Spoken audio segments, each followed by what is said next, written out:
Lance, do you know why it is that when you spill coffee, it seems to be like the giant of all spills? Yeah, it always is, yeah. I didn't slosh that much coffee out of my coffee cup. I was like turning the corner and bumped into a door frame. And I managed to get coffee in places that I didn't even know existed. Yeah. I mean, myself, the floor, the wall, the baseboards, the door frame. Like, jeez. You elbowed it? Good Monday morning. Yeah, exactly. It's like it hit the elbow, bumped the coffee, and then it just like splatters. So I think we've all been there at some point. I do it regularly. Appreciate Richard Robertson joining us, and glad to welcome Patrick Sullivan in now. He is president of the Mississippi Energy Institute. Patrick, good morning. Good morning, Richard. Have you ever had that experience with coffee? Like you're just not paying attention, you bump into something, and you're like, how did it go all of those places? I've done it a few times. I've got a son who is a champion at spilling all sorts of liquids. There you go. Well, I had that with my daughter not too long ago. I'd gotten her some kind of a fancy coffee, and it was sitting on the console in my truck. I couldn't figure out why she didn't put it in the cup holder. Yeah, he went and got a new truck after that. Don't let him lie to you. As I was getting in, I managed to knock it over, and like, who knew there were so many places in a vehicle? Mississippi Energy Institute. Let's start there. Tell me what you guys do there. Okay, so real quick. Before we get into the interesting stuff, we're a private nonprofit funded by energy companies, manufacturing companies. Our job is to help the state stay on the right track and thinking about the details of energy policy and how that can be leveraged to attract energy-related investment and economic growth in general. I feel like this is a really timely conversation, given some of what we've seen from the governor lately. He's talking about the economic development that is happening in the state of Mississippi.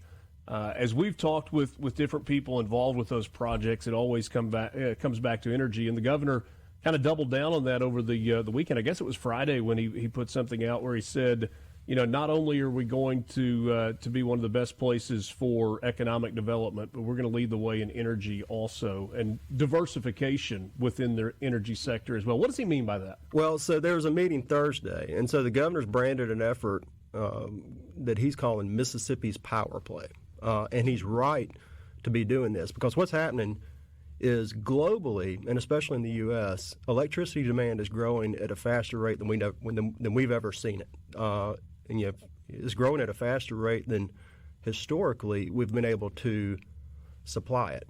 And so when you consider the rate of demand, a lot of it's due to the technology sector, but industrial growth. And you got to remember, Richard, there are still billions of people across the globe that live what we would consider very substandard lives, that need access to energy, don't have refrigerators, don't live in heated and cooled environments. And so to increase their standard of living, their quality of life, energy will necessarily need to increase in those countries, India, countries across Africa, South America, Central America. So the idea is that locations that have the ability to add energy capacity faster, and that doesn't mean fast, it just means faster than other places, will be somewhat of an oasis for industrial investment. So many different types of energy. We know about the history of coal, and all we've heard for the last 3 decades, coal is bad, coal has to go away, but it's obviously a significant piece there. We've seen the proliferation of solar, we've seen the proliferation of wind. I guess there's good that goes along with that, but there certainly is bad as well. Nuclear is so fascinating to me. Because forever nuclear meant these massive multi-billion, tens of billions of dollars in terms of infrastructure. Is nuclear changing, though? I've heard people talking about these micro-nuclear reactors and the way that they're far safer. There's far less concern about stability. What does that look like going in the future? Well, first, as you mentioned, diversification. I think the right way to look at energy, especially electricity system, is as a complementary system. All things need to fit together and work together. Just like a stock portfolio, diversity is the is the best policy. So in nuclear, I think the main thing that I think the public needs to know about nuclear is that it is an incredibly long-term sector of electricity. So when you're talking about construction, whether you're talking about large reactors or this new technology that's out there on the horizon still, small modular reactors, it's a very long-term development. I think expectations now are that there are several SMR, small modular reactor technologies that are in development in the U.S., but none are expected to be in operation, before the mid-2030s, early 2030s at the earliest. And so we're still talking about it out there on the horizon. And so I think, one way to put it in nuclear, if nuclear is part of the answer to the need and greater capacity in the future, one thing we know is it takes an incredibly long time to build, and it's incredibly expensive to build. And so you take Grand Gulf. I'm 47 years old. Grand Gulf started construction before I was born. Really? When Richard Nixon was president. Wow. And so it began operation in 1984. It's scheduled to operate through 2044. I expect after that it'll be extended another 20 years. So it'll be 80 years at the end of the day. And today here in central Mississippi, Grand Gulf is our cheapest, most reliable source of generation. And so, even though it had... How much of central Mississippi is powered by that nuclear reactor just outside Port Gibson? Well, looking at it in a statewide, roughly, 18, 20% of total power in Mississippi, comes out of from that one reactor. Mm-hmm. And almost all of the rest of it is natural gas. There's a few solar projects sprinkled in there. There's currently some coal generation on the coast. But right now, we're heavy natural gas. And so when you look at it, you look at the growth and kind of what the governor's trying to look at her state. When you're looking in the next 15 years, realistically, the only way to add new generation is in that natural gas sector, based on what we know now. Yeah. Hey, let's nerd out for just a second. Power creation. We hear there's a nuclear reactor. We hear we need natural gas or wind or solar. Harnessing that energy and then getting it to the grid in the form of electricity where I can plug a phone charger into the wall in my house and all of a sudden the battery on my cell phone will last for the rest of the day, hopefully. How does that happen? Well, so in simple terms, you got generation, you've got transmission, where right. You've got high voltage that's carried away from the generation facilities, and then you've got distribution. The system the very intricate system that requires a lot of transformers and lines that delivers power to our house. And so, I think in the context of what we're talking about, in the growth in demand and how to meet the demand and how to turn that into an economic opportunity for Mississippi, we got to think in terms of some of the things you just mentioned. Our phones. We live in this digital world now, and you think about it. The songs that you got stored on your phone. If you're a hunter, there are a lot of guys out there like us who have game cameras, and you think about the hundreds and hundreds and hundreds of photos. So we may not be directly consuming the power, but all of the storage required to house all that data is requiring an enormous amount of power. And so we're seeing it right up here in Madison County as one example with the AWS project. Yeah. Our lifestyles are creating the demand for more and more and more of that. So when something lives in a cloud, that cloud is actually a data center somewhere, and that data center requires a massive amount of power to be able to function and operate. And it doesn't look like our need for data capacity is going down, right? It's growing exponentially, and that's why we're seeing so many of these data centers that are cropping up. How are they powered? Will there be a substation on site there at the AWS facility, for example? Well, here they're powered by the local utility company, Energy, and so right. There's a new generation facility going in at Greenville. You see news here recently of another new generation facility going in right down the road from the AWS facility, so it's powered locally, which I think, is probably the best, most realistic solution when you have a local utility that's able to provide the power. Ideally, if you're a data storage company, that's one less thing for you to worry about. Yeah. Visiting with Patrick Sullivan. He's the president of the Mississippi Energy Institute. We'll continue our conversation with him. He also chairs the State Workforce Board, and we'll talk a little bit about the business community's view on Mississippi's workforce as we continue on this Monday morning, the 5th of May. Thanks for being with us as we start a new week. This is the month when kids, for the most part, get out of school, so everybody counting down the days to that as well. More MRC with you right after this. Good to be with you this morning. It's Mornings with Richard Cross on SuperTalk Mississippi. Patrick Sullivan is my guest. He's president of the Mississippi Energy Institute. Let's hear from Governor Tate Reeves. This was at the end of last week. Mississippi's power play will help us do exactly that. My goal with this initiative is to tear down red tape, to stimulate investment, and to make Mississippi a model for energy policy and for energy investment. The post on X that went along with that clip from the governor said American energy independence, Mississippi energy dominance. I'm assuming when you're president of the Mississippi Energy Institute, that all sounds like good news. Absolutely. Like I said, the Governor Reeves is saying the right things, and I think the focus here is, as we talked about earlier, how do you create the electricity capacity in the future? We're not talking about something that's going to happen next year or the next in terms of real tangible projects, but he's looking long term in 2030 to 2045. What are things that we need to do today in terms of laying the policy groundwork that's going to allow Mississippi to be a state that's able, especially the energy industry, where energy companies can move faster here and maybe marginally less expensive on projects here than in other locations. And it's not an easy venture because we're talking about, you mentioned the intricacies of the electric system. It's a very large-scale system. Typically, everything involved is very capital intensive.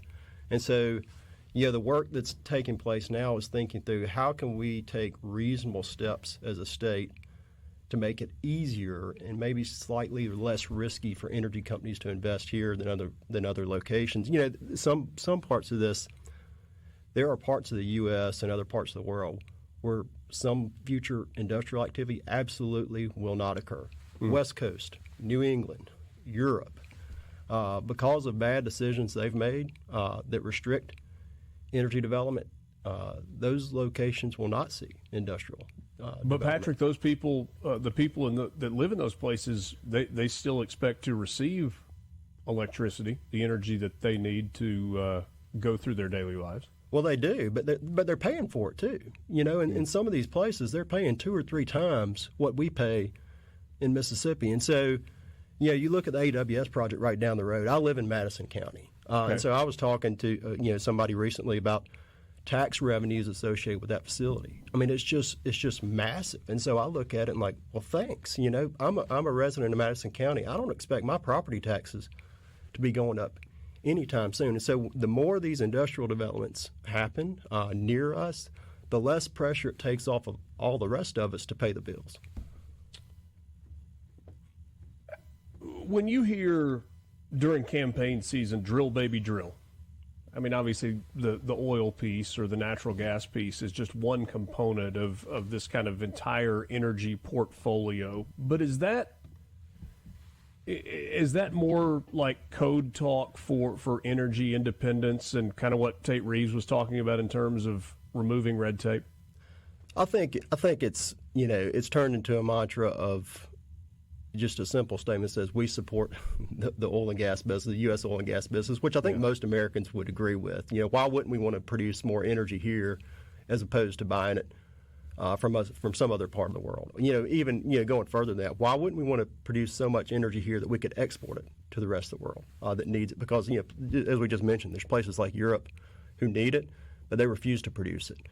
And so I think the challenge right now is energy prices are relatively low, and so there's not much of an environment out there that would encourage oil and gas companies to invest in new exploration and production. And so, I think the president, was right in expressing his support for the oil and gas misses, but he also expressed support for lowering energy prices. And I think you can have one but not the other. And so, it looks like, we've got an environment now where energy's, very affordable. Hopefully it'll stay by, but not an environment that's encouraging a lot of investment in new exploration and production. Yeah. It's funny. I don't know if you saw the show Landman that streamed online. I think it was on Paramount. And one of the characters, I think the character that John Hamm played on there, he was sitting at an oil board meeting, and he said, the perfect spot is for oil to sit. And I'm making up the numbers. I don't remember exactly what they were, but it was like between $76 and $88 a barrel. It's like if it goes below that, the oil companies go bust, and if it goes above that, demand or consumption goes down because it's just too expensive. It's like there's a sweet spot where it can be good for everybody and maybe even encourage more exploration. Yeah, that television show, I watched it too. It is a drama, and so there's a lot. But there are parts of it, like the scene that you just mentioned, where there's a lot of good truths. Billy Bob Thornton, had several places where he went off, in explaining something, and there's just a lot of truth in some of the things that they were communicating there. Yeah, interesting to see. We saw a story last week where much of Europe went dark for the better part of the day, and they explained it as some natural phenomenon that was kind of a freak deal. But it brings attention to the fact that a major power outage or a major grid interruption could absolutely cause life to come screeching to a halt, especially in a place like the United States. In terms of the grid and modifications to it, we know that it's old, we know that it's antiquated, we know that it's out of date. What's going on with, and I'm using air quotes here, the grid in terms of bringing it into the future, which we know is very expensive and very time consuming? Is that happening incrementally, or are we just sitting there with our hands tied behind our back and hoping for the best forever? No, it's happening. As you go through time, that's part of what utilities do is upgrade their systems and do it in a way where you're not burdening the customers, too much at one time with upgrades.